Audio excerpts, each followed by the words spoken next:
Mes forêts d'Hélène Dorion est un recueil poétique paru en 2021 dont le titre mêle la nature et l'intime. Hélène Dorion est la première autrice québécoise qui participe au baccalauréat de français.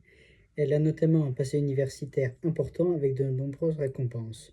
Ce livre a été rédigé dans un contexte particulier avec une pandémie de Covid-19 qui a donné lieu à un confinement total qui a résulté d'un enfermement intérieur de chacun d'entre nous. Il y a aussi eu des méga-feux au Canada avec l'apparition notamment de la poétique et de l'éco-poétique canadienne. Ce livre est construit en 4 parties qui est la colonne vertébrale d'une histoire. On observe également une liberté typographique sur le maître et les blancs, une liberté d'interprétation permise par la polysémie des mots, et notamment un travail sur la langue et les figures de style.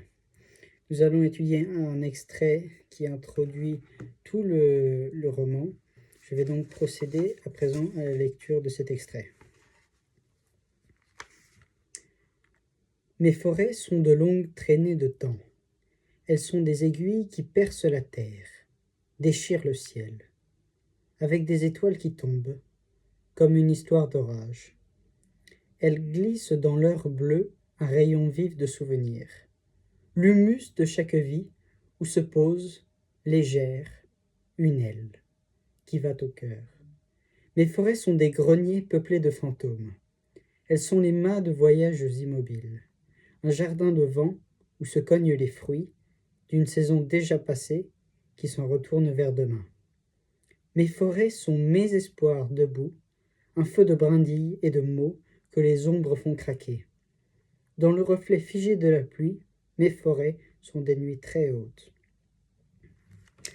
À la lecture de ce passage, on peut se demander de quelle manière la nature et l'intime se rejoignent-ils pour former une poétique selon Hélène Dorion. Nous verrons tout d'abord des vers 1 à 10 un mouvement qui va de l'extérieur vers l'intime, puis des vers 11 à 15 un mouvement qui décrit le voyage intime à travers le temps, et en dernier temps, nous verrons un mouvement qui descend davantage vers l'intimité des forêts d'Hélène Dorion pour nous permettre de les découvrir. Dans ce mouvement, nous commençons avec une métaphore filée, avec le leitmotiv Mes forêts qui introduit le premier mouvement. Cette métaphore filée permet de faire le lien entre la nature et l'intime. Avec Mes forêts et les traînées de temps, on voit tout de suite un ancrage lyrique. Au vers 2, nous observons une deuxième métaphore, qui traduit peut-être que les aiguilles sont peut-être tout simplement les aiguilles des sapins, mais aussi permis par la polysémie de ce mot, que peut-être les arbres sont les aiguilles de la terre. Cela est rappelé par le gigantisme qui est évoqué avec le mot terre et le substantif ciel au vers 3. Nous remarquons un contre-rejet au vers 4 qui pourrait évoquer la disparition des étoiles. Le substantif étoile est également polysémique parce qu'il peut y avoir les étoiles extérieures dans le ciel, mais également les étoiles intérieures qui sont notre guide interne. Nous observons un changement métrique avec des vers qui se raccourcissent, qui sont de plus en plus petits, nous rentrons de plus en plus dans l'intérieur, dans l'intimité. Au vers 5, nous voyons une comparaison avec comme. Les étoiles qui tombent sont comme une histoire d'orage avec ce mot comparatif. Le mot histoire pourrait évoquer les secrets, l'intime, et en opposition à cela, orage météorologique évoquerait l'extérieur et la nature. Donc on voit une petite opposition très légère. L'absence de ponctuation permet une liberté d'interprétation. Cela se voit avec le L qui glisse dans l'heure bleue. Cela pourrait évoquer soit les étoiles, soit les forêts. Cela dépend comment on interprète le vers 4, 5 et 6, si l'on place une virgule ou non. Il ne faut pas non plus totalement interpréter à notre manière, mais c'est une liberté que nous avons. Vers 6, nous voyons une personnification avec un peu plus de douceur, avec le verbe glisser dans l'heure bleue. L'heure bleue correspond au moment où le ciel et la mer sont presque confondus. Nous voyons une petite image poétique. Nous voyons vers 7 une dualité entre heure bleue et rayon vif. Nous voyons également les souvenirs qui font référence à l'intérieur, l'intime. Nous voyons au vers 8 humus qui est une couche sédimentaire très féconde pour la vie. Nous voyons qui est féconde pour chaque vie.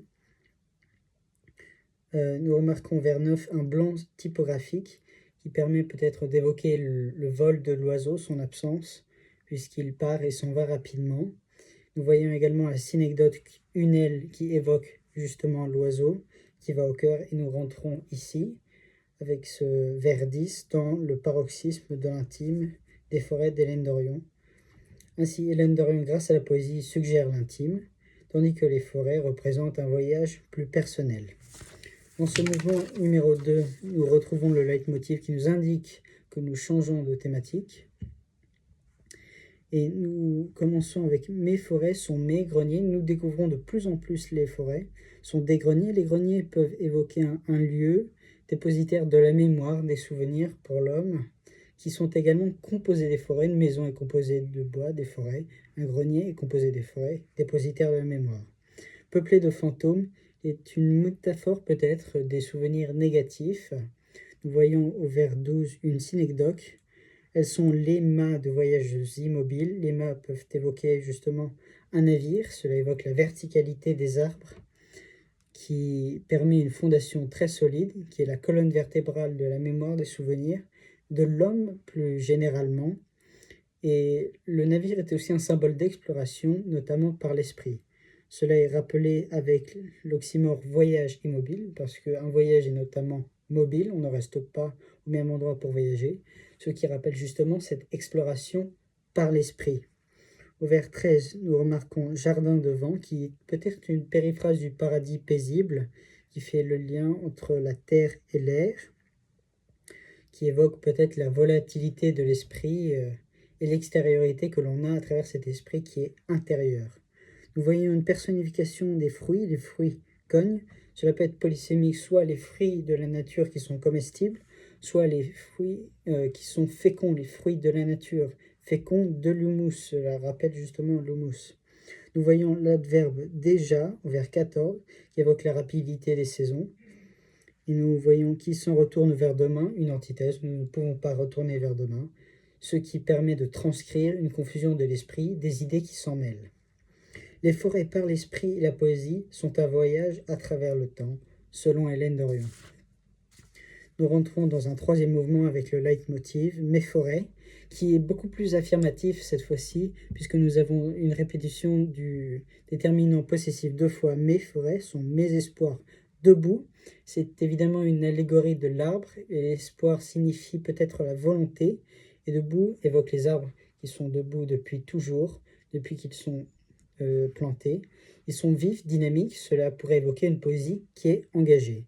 Nous remarquons une métaphore des espoirs qui sont transmis à travers un feu de brindilles. Il y a également un zeugma. Un zeugma en latin se dit joug, permet de relier deux bœufs. Et justement, cela permet de relier un élément concret et un élément abstrait. Concret, le feu des brindilles, et abstrait, les mots que les ombres font craquer. Nous pouvons relier brindilles et craquer, qui sont du même vocabulaire, puisque les ombres intérieures ou extérieures, c'est à la fois polysémique, permettent de faire craquer ces brindilles. Nous voyons également une antithèse qui relève l'importance de la nature et du temps dans le reflet figé de la pluie. Ainsi, dans ce distique final, nous atterrissons à l'apogée des forêts d'Hélène Dorion, avec une hyperbole « Mes forêts sont des nuits très hautes ». Cela est significatif et cela pourrait traduire un espoir grandissant des forêts d'Hélène Dorion. Ainsi, en conclusion, Hélène Dorion propose une double expérience à la fois intime et intérieure qui se révèle être universelle pour chacun. Elle transcrit l'écoute de la nature et rappelle que les forêts, nos forêts, font partie de l'humanité à travers plusieurs symboles. La poétique relie l'être et le vivant, l'art et la conscience du monde. En ouverture, nous pourrions évoquer le dormeur du Val de Rimbaud, qui, avec la nature, reflète l'intime grâce à la poésie.